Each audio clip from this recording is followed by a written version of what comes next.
பழைய கவர்மெண்ட் மாதிரிலாம் இல்லை. டிரான்ஸ்ஃபார்மருக்கு ஒரு அமௌண்ட்டும் இல்லை, தூக்கிட்டு வர்றதுக்கு ஒரு அமௌண்ட்டுலாம் இல்லை. இந்த கட்டண உயர்வுன்னு ஒரு பெரிய பொருளை கிளப்பினாங்க. அனைத்து துறைகளையும் விட மின்சாரத்துறை தான் உயிர்னார். இன்னைக்கு தமிழகத்துடைய ஆணி வேறே மின்சார வாரியம் தான். தமிழகத்துடைய வளர்ச்சியே மின்சார வாரியம் தான்.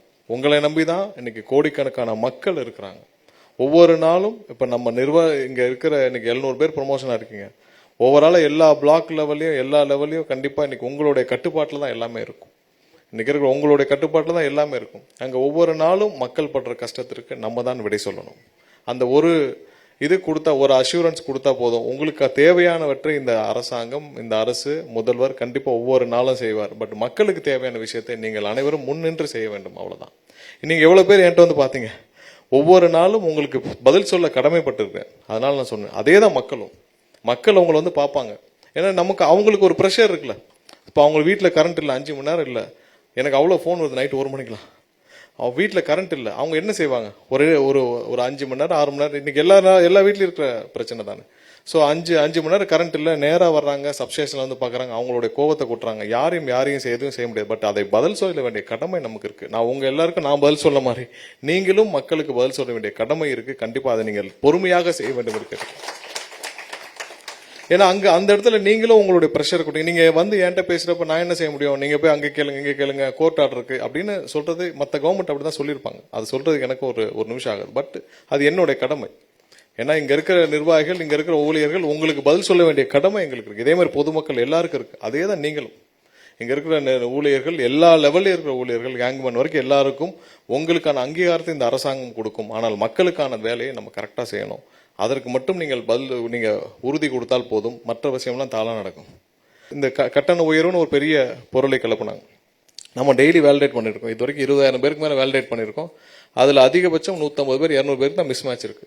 ஸோ சாதாரண விஷயம் கூட மக்களிடம் தவறாக பரப்பப்படுது. ஸோ அது எல்லாத்துக்கும் நம்மளும் பொறுப்பாக இருந்து, நீங்கள் அனைவரும் கீழே இருந்து மக்களுடைய அனைத்து விஷயங்களையும், ஏன்னா மக்களும் எல்லா துறையை விட, அனைத்து துறைகளையும் விட மின்சாரத்துறை தான் உயிர் நாடி.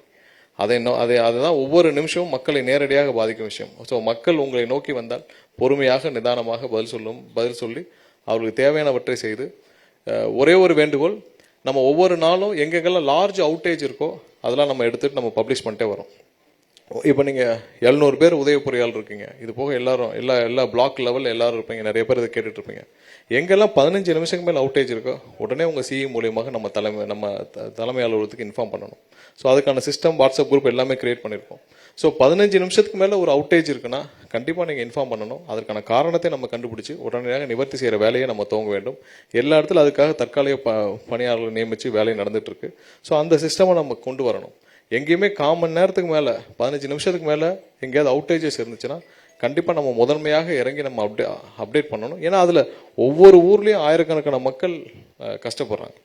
ஒரு சின்ன டிரான்ஸ்ஃபார்மர் போச்சுன்னா ஒரு ஊர்ல அவங்களா கொண்டு வந்து டிரான்ஸ்ஃபார்மர் மாத்திர வரைக்கும் நம்ம வெயிட் பண்ண வேண்டாம். உங்களுக்கு என்ன தேவைன்னு சீட்டு சொல்லுங்க. பழைய கவர்மெண்ட் மாதிரிலாம் இல்லை. டிரான்ஸ்ஃபார்மருக்கு ஒரு அமௌண்ட்டும் இல்லை, தூக்கிட்டு வர்றதுக்கு ஒரு அமௌண்ட்லாம் இல்லை. உங்களுக்கு என்ன தேவைன்னு சொல்லுங்க.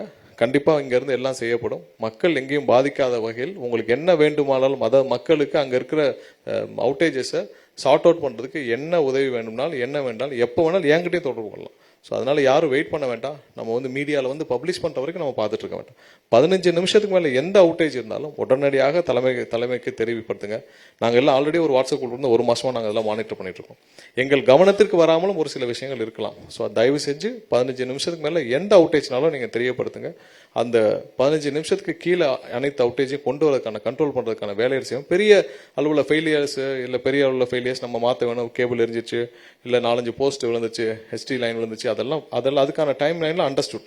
பட் அதை நம்ம சொல்ல வேண்டிய கடமை இருக்கும். மக்களுக்கு சொல்லணும், இது மாதிரி இத்தனை லைனுக்கு இத்தனை போஸ்ட் கீழே வந்துருச்சு, இதை மாத்துறதுக்கு எங்களுக்கு இவ்வளவு டைம் ஆகும் அப்படின்னு சொல்ல வேண்டிய கடமை நம்ம. அது சொல்லிட்டு அவங்களும் ஏத்துக்குவாங்க. எதுவுமே சொல்லாம நம்ம ஆஃப் பண்ணி போட்டுட்டு சப்ஸ்டேஷன்லேயே ஆள் நடந்தா அவங்களுக்கு எங்க போறோம்னு தெரியாம ரோட்ல போய் நிற்கிறாங்க. ஸோ தயவு செய்து அதையும் நம்ம சரி செய்து இந்த நிர்வாகத்தை மீண்டும் உயிர் பெற்று நம்ம இந்த இன்னொரு 5 வருஷத்துக்குள்ள, அடுத்த வர ஒரு 5-6 வருஷத்துக்குள்ள ஒரு லாபகரமான ஒரு துறையாக மாற்ற வேண்டும் என்ற நோக்கி பயணித்துக்கிறோம். அது எல்லாத்துக்கும் உங்களுடைய ஒத்துழைப்போடு செல்வோம்.